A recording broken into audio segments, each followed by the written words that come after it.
Hi, I'm Michelle Robinson and I'm writer in residence with Book Trust at the minute. And over the past few months, I've been sharing ideas on how to keep reading with young children really fun. That's fun for you as well as fun for them. And before I go, I wanted to say the one thing that I really think matters the most. And it's all well and good for me to sit here and say, here are some tips and make it sound like you need tips and there's a right and a wrong way to do it. The main thing I want to say, there is no right or wrong. If you're reading with young children, if you're making that time to share a book or a story with them, you're doing something right. So don't stress and think about what a wonderful thing you're doing. And the one way I always find to remind myself what a magical thing it is to read to someone is to remember back to when I was small and someone shared a story with me.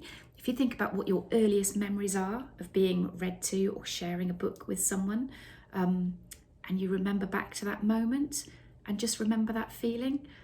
So one of my favourite memories is sitting on my gran's knee. My gran and granddad did not get along. Granddad was very grumpy and he'd always be off in another room being really miserable. And Gran would sit me on her knee in front of the fire. She'd turn off the lights, mainly because Grandad didn't like to pay the electricity bills, and we'd just watch the flames and she'd read to me from her old poetry book.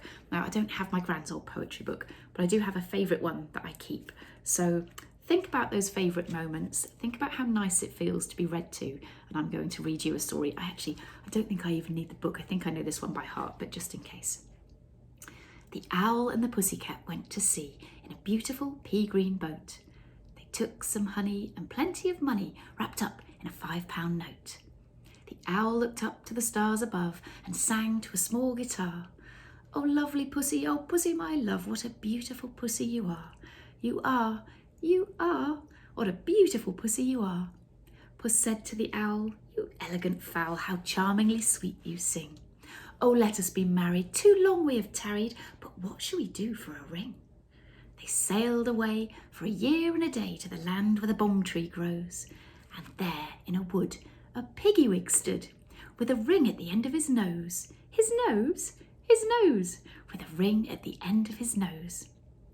Dear pig, are you willing to sell for 1 shilling your ring? Said the piggy, I will.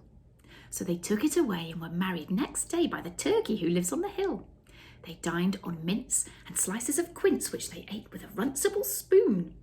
Then hand in hand on the edge of the sand, they danced by the light of the moon. The moon, they danced by the light of the moon. So there you go. Share a story, you're sharing a wonderful thing. You're making someone feel special, cared for, maybe helping them escape from real life for a few minutes. It's a wonderful thing to do. And if you can memorize a favorite one, then you've always got a story with you wherever you go. So wherever you go, have fun and keep sharing those stories.